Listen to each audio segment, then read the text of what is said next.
Today, we're going to talk about a great football star. Lucas Moura is the focus of the day.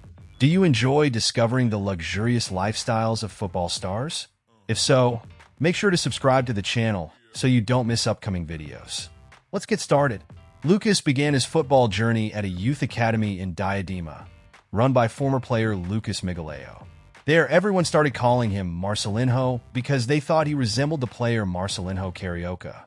After just 6 months, Lucas moved to another academy, SCRC Santa Maria, located in São Caetano do Sul. Today, that academy goes by a different name, Craques do Futebol, and is managed by coach Dirce Gabriel Couto. When Lucas was just 10 years old, he joined the youth ranks of Corinthians. He trained and dedicated himself there for 3 years until he turned 13. But guess what? Right around the time he joined Corinthians, São Paulo also reached out and invited him to join their youth team. At São Paulo, Lucas truly shined. It didn't take long for him to showcase his talent. In his first year, he helped his team win the São Paulo State Championship in his age category. He kept improving and getting better until he was old enough to compete in the renowned Copa São Paulo de Futebol Júnior, a major tournament for young players. In August, coach Sergio Barisi promoted Lucas to São Paulo's senior squad. However, under the leadership of Ricardo Gomes, he didn't yet get the opportunity to debut. On August 8, 2010, Lucas made his debut for São Paulo in a match against Atlético Paranaense at the Arena de Baixada. The game ended in a draw, but the day was special as he was called up by interim coach Milton Cruz, who was also debuting as a coach. Later, on August 25th, he started for the first time in a match against Vasco at Morumbi Stadium, with Sergio Barisi as the interim coach. Things started falling into place for Lucas. He performed well in matches and was chosen as a starter in several games. However, not everything went smoothly.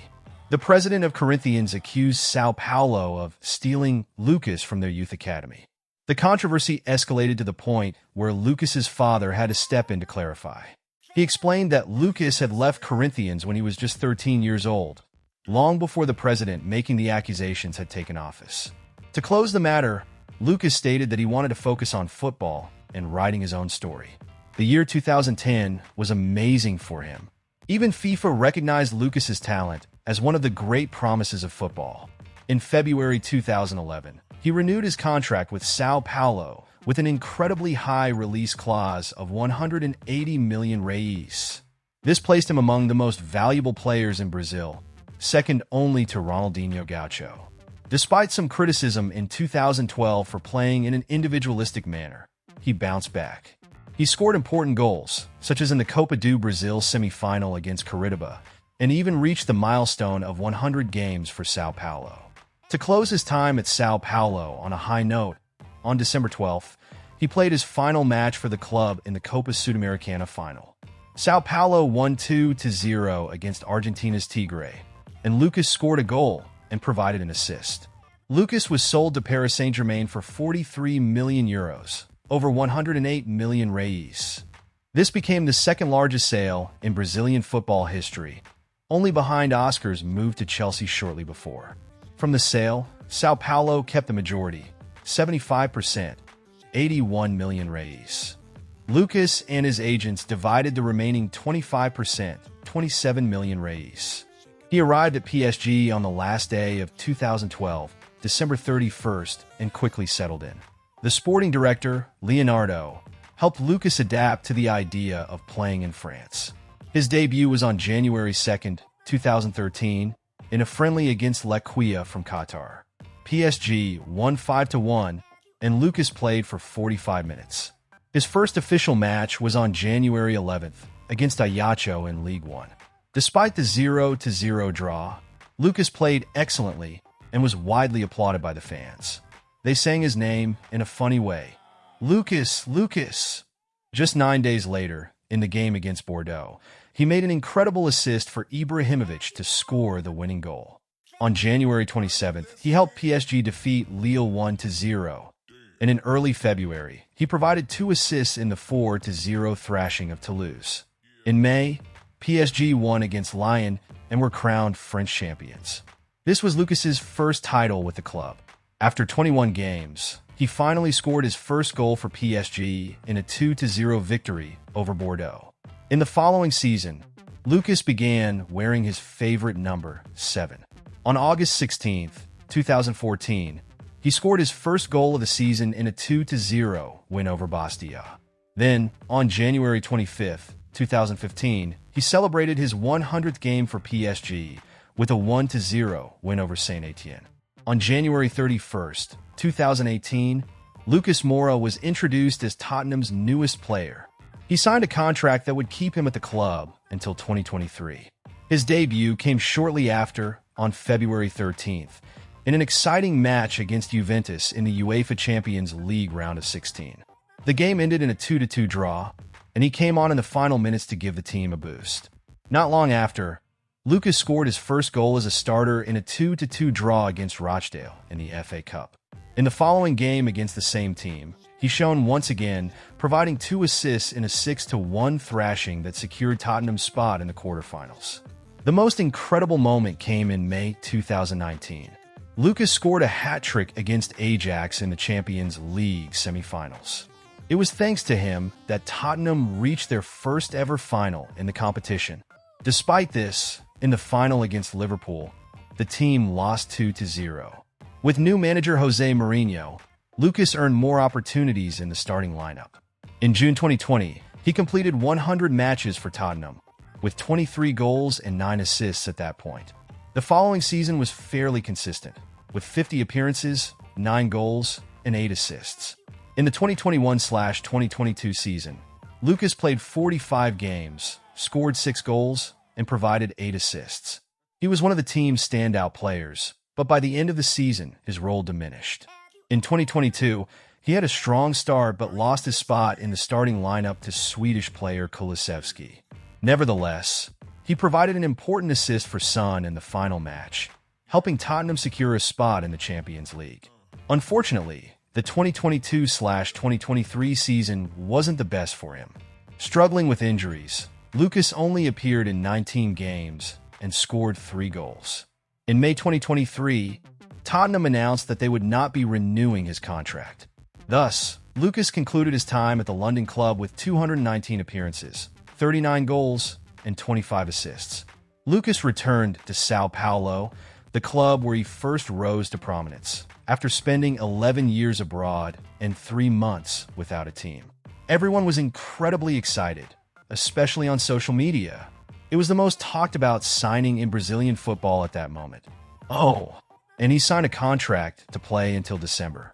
In his official presentation, Lucas was given back the number 7 shirt, which he had worn the first time he played for São Paulo. Alisson, who had been wearing the number, graciously handed the shirt over to him. On July 6th, Lucas made his re-debut for São Paulo in a match at Morumbi against Atlético Mineiro. He came on in the second half when the team was already losing 2-0. Before the game, there was an emotional presentation for the fans, alongside new signing James Rodriguez. Despite the loss, Lucas played well and was the player who created the most chances for the team. However, he also committed a penalty that led to Atletico's second goal. Not long after, on August 13th, Lucas scored his first goal in this new phase with São Paulo. It was in a 1-1 draw against Flamengo in the final round of the first half of the Brasileiro. On August 16th, in an electrifying match against Corinthians in the Copa do Brasil semifinals, Lucas scored the decisive goal that took São Paulo to the final. But the cherry on top came when São Paulo won their first Copa do Brasil title. The team defeated Flamengo in the final, and Lucas was one of the standout players of the campaign. He was involved in every key play, being essential for the historic title. To top off the year in style, on December 22nd, Lucas renewed his contract with São Paulo until the end of 2026. Since being bought by PSG, his life changed completely. He started earning a top-tier salary.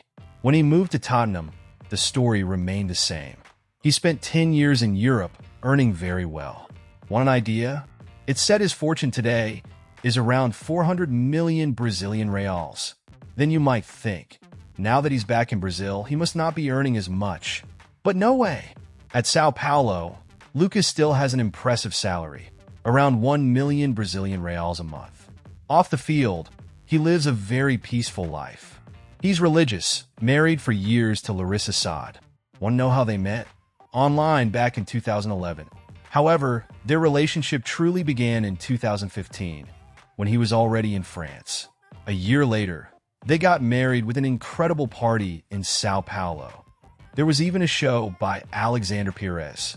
Their honeymoon was in Mexico. Since then, their life has been discreet. Larissa avoids the stereotypical wife of a player image. She prefers to take care of the house and support Lucas without getting involved in controversies. But she's stunning. Just take a look at her Instagram. Of course, she enjoys the luxury their life offers.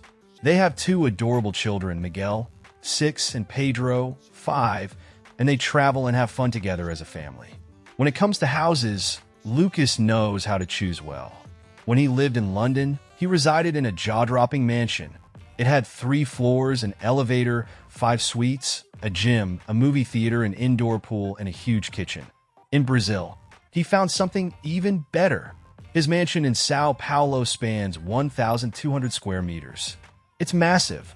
To give you an idea, it has 4 suites, each with a bathtub and walk-in closet, a wine cellar that holds over 200 bottles, a beautiful pool with rocks and a spa, and even a nightclub that can accommodate 200 people. And there's more. The house also has a private movie theater, a gourmet area with a barbecue and pizza oven, a living room, dining room, and TV room, a huge kitchen with 3 areas, an office, a 7-car garage, and no less than 8 bathrooms.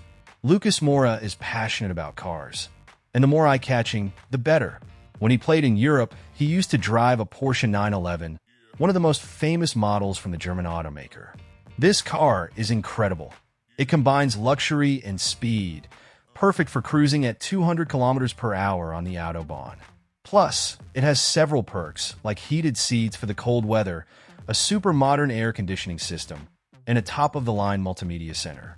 And for those who love the thrill, the 911 goes from 0 to 100 kilometers per hour in just 3 seconds and reaches a top speed of 293 kilometers per hour. Back in Brazil, Lucas was spotted driving another powerful car, a Nissan 370Z. This Japanese sports car is all about technology and power. It accelerates from 0 to 100 kilometers per hour in 5 seconds and can reach up to 250 kilometers per hour. It's the kind of car that makes any speed enthusiast dream. But Lucas doesn't just drive sports cars. As a good family man, he also needs a spacious car for his wife and kids. And of course, he picks something worthy, a Bentley Bentayga, an SUV that's practically a palace on wheels. This car is so luxurious that the seats have electric adjustments and heating. The air conditioning can be set individually for each person. And you can even control everything through your phone. And the price? A small fortune of 2 million Brazilian reals. Did you enjoy getting a glimpse of Lucas Moura's life? Then don't forget to like the video. Now, watch the next video that's appearing on your screen. I'll see you there.